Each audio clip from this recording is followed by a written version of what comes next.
Hello friends, PSC tips and ട്രിക്സിൻ്റെ പുതിയൊരു വീഡിയോയിലേക്ക് ഏവർക്കും സ്വാഗതം. അപ്പോൾ കഴിഞ്ഞ കുറച്ച് ക്ലാസ്സുകളായിട്ട് നമ്മൾ സിറ്റിൻ്റെ ഇമ്പോർട്ടൻറ്റ് പ്രീവിയസ് ഇയർ ക്വസ്റ്റ്യൻസ് ആയിരുന്നു ഡിസ്കസ് ചെയ്തിരുന്നത്. സോ നമുക്ക് വേഗം ക്ലാസ്സിലോട്ട് പോകാം. ഓക്കെ, സോ ഫസ്റ്റ് ക്വസ്റ്റ്യൻ ഇതാണ്: select the 4 pillars of flip class. എന്താണ് ക്വസ്റ്റ്യൻ? ഫ്ലിപ്പ് ക്ലാസിൻ്റെ 4 പില്ലേഴ്സ് ഏതൊക്കെയാണ്? ഓക്കെ, ഫ്ലിപ്പ് അല്ലേ. സോ ഫസ്റ്റ് എന്താ? F for flexible environment. എന്താണ് ഫ്ലെക്സിബിൾ എൻവയോൺമെൻറ്റ്? അതായത് കുട്ടികൾക്ക് പഠിക്കാൻ ആവശ്യമായിട്ടുള്ള ഫ്ലെക്സിബിൾ എൻവയോൺമെൻറ്റ് ക്രിയേറ്റ് ചെയ്യുക. ഇതാണ് എന്ത്?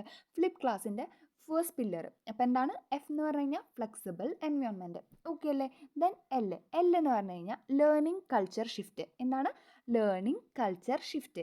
അതായത് ട്രഡീഷണൽ ആയിട്ടുള്ള ഒരു ടീച്ചിങ് മെത്തേഡ് അവിടെ എന്തിനാണ് ഇമ്പോർട്ടൻസ് കൊടുത്തത്? അത് ടീച്ചേഴ്സ് സെൻറ്റേർഡ് ആയിരുന്നു അല്ലേ. ടീച്ചേഴ്സ് ക്ലാസ് എടുക്കുക, കുട്ടികളെ ശ്രദ്ധിച്ചിരിക്കുക, അങ്ങനത്തെ ഒരു മെത്തേഡായിരുന്നു.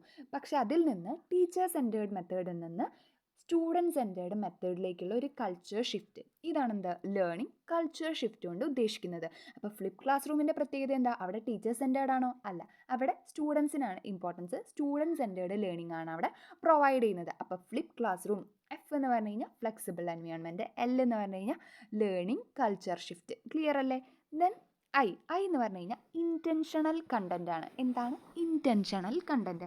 അതായത് ടീച്ചേഴ്സ് എന്ത് ചെയ്യുകയാണ്? കുട്ടികൾക്ക് ഇൻറ്റൻഷണലി കണ്ടൻ്റ് ഒക്കെ പ്രൊവൈഡ് ചെയ്യുക. ഇപ്പോൾ അവർക്ക് ഫേസ് ടു ഫേസ് കൊടുക്കണോ, അതുപോലെ ഏതൊക്കെ ടോപ്പിക്സ് ആണ് വീഡിയോ ക്ലാസ് അല്ലെങ്കിൽ ഓൺലൈൻ ക്ലാസ്സിലൂടെ പ്രൊവൈഡ് ചെയ്യേണ്ടത്, ഫേസ് ടു ഫേസ് ഏതൊക്കെ ക്ലാസ് ആണ് കൊടുക്കേണ്ടത്, ഇതെന്താണ്? ഇൻറ്റൻഷണലി ഡിസൈഡ് ചെയ്ത് യൂസ്ഫുൾ ആയിട്ടുള്ള കണ്ടൻറ്റ് കുട്ടികൾക്ക് എത്തിക്കാം. Okay, so that is intentional content. എന്താണ്? Intentional content. Then last P.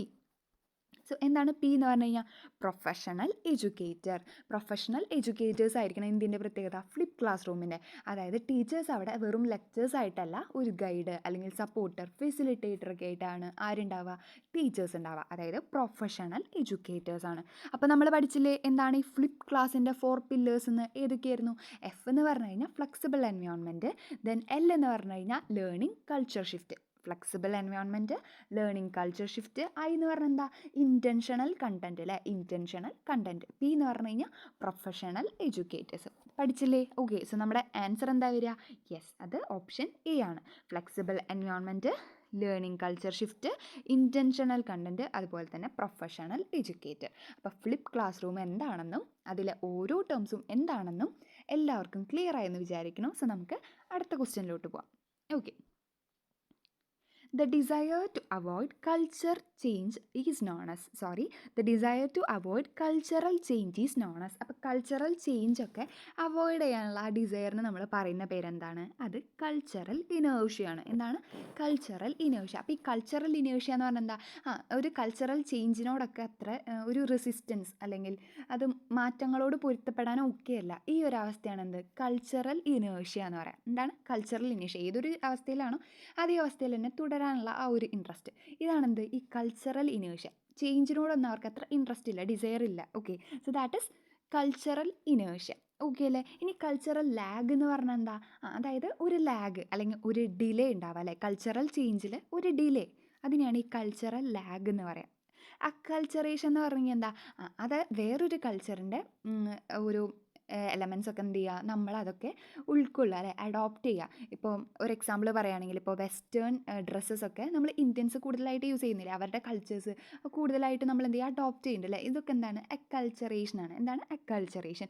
ഇനി കൾച്ചറൽ ഡിഫ്യൂഷൻ എന്ന് പറഞ്ഞാൽ അതും it's a form of acculturation തന്നെയാണ്. അതായത് സ്പ്രെഡ് ഓഫ് കൾച്ചറാണ്. Spread of culture. അപ്പം ഒരു സൊസൈറ്റിയുടെ കൾച്ചർ വേറൊരു സൊസൈറ്റിയിലേക്ക് സ്പ്രെഡ് ചെയ്യുക. ഇതെന്താണ്? കൾച്ചറൽ ഡിഫ്യൂഷൻ നടക്കുക അല്ലേ. ഡിഫ്യൂസ് ചെയ്യുക, സ്പ്രെഡ് ചെയ്യുക. ഇതാണെന്ത്? Cultural diffusion. അപ്പോൾ നമ്മുടെ ക്വസ്റ്റ്യൻ എന്തായിരുന്നു? The desire to avoid cultural change avoid ചെയ്യാനുള്ള ഡിസയർ. ഇതിനെന്താ നമ്മൾ പറയുക? അത് കൾച്ചറൽ ഇനേർഷ്യയാണ്. എന്താണ്? Cultural inertia. ക്ലിയർ ആയി എന്ന് വിചാരിക്കുന്നു. സോ നമുക്ക് അടുത്ത ക്വസ്റ്റ്യൻ നോക്കാം. Identify the correct statement related to dyspraxia. അപ്പോൾ ഫസ്റ്റ് ഇതെന്താണ്? ഒരു ലേണിംഗ് ഡിസബിലിറ്റിയാണ്. അപ്പോൾ എന്താണ് ഈ ഡിസ്പ്രാക്സിയ? നമുക്ക് ഫസ്റ്റ് പഠിക്കണം. എന്താണ് ഈ ഡിസ്പ്രാക്സിയ എന്ന് പറഞ്ഞു കഴിഞ്ഞാൽ? ഇറ്റ്സ് എ ഡിഫിക്കൽട്ടി ടു മൂവ്മെൻറ്റിനുള്ള ഡിഫിക്കൽട്ടീനെയാണ് നമ്മൾ എന്ത് പറയുക? ഡിസ്പ്രാക്സിയ. എന്താ പറയുക? ഡിസ്പ്രാക്സിയ. ഈ ഡിസ്പ്രാക്സിയ പോലെ തന്നെ വേറൊരു കാര്യം നമ്മൾ പഠിച്ചിട്ടുണ്ട്, ഡിസ്ലെക്സിയ. എന്താണ് ഡിസ്ലെക്സിയ എന്ന് പറഞ്ഞാൽ എന്താ? റീഡ് ചെയ്യാനുള്ള ബുദ്ധിമുട്ട്, ഡിഫിക്കൽട്ടി ടു റീഡ്. പിന്നെ ഒരെണ്ണം കൂടി ഉണ്ട്, ഡിസ്ഗ്രാഫിയ. എന്താണ് ഡിസ്ഗ്രാഫിയ? ഡിസ്ഗ്രാഫിയ എന്ന് പറഞ്ഞു കഴിഞ്ഞാൽ ഡിഫിക്കൽട്ടി ടു റൈറ്റ്, എഴുതാനുള്ള ബുദ്ധിമുട്ട്, എഴുതുന്നതിലുള്ള ബുദ്ധിമുട്ട്. ഓക്കെ, പിന്നെ ഒരെണ്ണം കൂടി ഉണ്ട്, difficulty to solve mathematical problems. അതിന് നമ്മൾ എന്താ പറയുക, കാൽക്കുലേഷൻസ് ഒക്കെ ചെയ്യാനുള്ള ബുദ്ധിമുട്ട് എന്ന് ആലോചിക്കുക. അത് ഡിസ്കാൽക്കുലിയ. എന്താണ് ഡിസ്കാൽക്കുലിയ? അപ്പോൾ ഏതൊക്കെ പഠിച്ചു? Dyspraxia, difficulty to movement, dysgraphia, difficulty to write, then dyslexia, difficulty to read, dyscalculia, difficulty to calculation. So ഇതാണ് ഫോർ ലേണിംഗ് ഡിസബിലിറ്റി. ഇതിൽ നമുക്കിനി ഓപ്ഷൻസ് നോക്കാം. ഏതൊക്കെയാണ്? പ്രോബ്ലംസ് വിത്ത് മൂവ്മെൻറ്റ്സ്, കറക്റ്റ് അല്ലേ? കറക്റ്റാണ്. ദെൻ ഡിഫിക്കൽട്ടി ഇൻ റണ്ണിങ്ങിന് മൂവ്മെൻ്റ് അല്ലേ, അതും അതിനും ബുദ്ധിമുട്ടാണ്. പിന്നെ seems to be awkward or clumsy, അതായത് നമുക്ക് ഈ മൂവ്മെൻറ്റിലുള്ള ഡിഫിക്കൽട്ടി കാരണം ഒരു ആക്വേർഡ് ഫീലിംഗ് വരിക, ഇതും കറക്റ്റാണ്. ഓക്കെ, സോ പിന്നെന്താ? Commonly caused by brain injury, ഇത് കറക്റ്റ് അല്ല. കാരണം എന്താ? ഇതൊരു ഡെവലപ്മെൻറ്റൽ ഡിസോർഡറാണ്, ബ്രെയിൻ ഇഞ്ചുറി കാരണമല്ല ഡിസ്പ്രാക്സിയ ഉണ്ടാവാം. അപ്പോൾ ഇവിടെ കറക്റ്റ് ആൻസർ എന്താ വരിക? 1, 2 ആൻഡ് 3, ഓപ്ഷൻ എ ആണ് കറക്റ്റ് ആൻസർ. ഓക്കെ അല്ലേ? അപ്പോൾ നമ്മൾ ഈ ഒരൊറ്റ ക്വസ്റ്റ്യന് ഒരുപാട് ക്വസ്റ്റ്യൻസ് പഠിച്ചു അല്ലേ? ഏതൊക്കെയായിരുന്നു? ഡിസ്പ്രാക്സിയ എന്ന് പറഞ്ഞാൽ ഡിഫിക്കൽട്ടി ടു മൂവ്മെൻറ്റ്, ഡിസ്ഗ്രാഫിയ എന്ന് പറഞ്ഞു കഴിഞ്ഞാൽ difficulty to read, then dysgraphia എന്ന് പറഞ്ഞു കഴിഞ്ഞാൽ ഡിഫിക്കൽട്ടി ടു റൈറ്റ്, പിന്നെ ഡിസ്ലെക്സിയ എന്ന് പറഞ്ഞാൽ ഡിഫിക്കൽട്ടി ടു റീഡ്, ഡിസ്കാൽക്കുലിയ എന്ന് പറഞ്ഞു കഴിഞ്ഞാൽ difficulty to solve mathematical problems. Okay അല്ലേ? അപ്പോൾ ഇത്രയും കാര്യങ്ങൾ എല്ലാവർക്കും ക്ലിയർ ആയി എന്ന് വിചാരിക്കുന്നു. സോ നിങ്ങൾക്ക് ഈ ക്ലാസ് ഇഷ്ടമാണെങ്കിൽ ഒന്ന് ലൈക്ക് ചെയ്യുക, യൂസ്ഫുൾ ആയി തോന്നുകയാണെങ്കിൽ ഒന്ന് സബ്സ്ക്രൈബ് ചെയ്യുക, അതുപോലെ മാക്സിമം ഫ്രണ്ട്സിനൊക്കെ ഷെയർ ചെയ്യുക. Thanks for watching.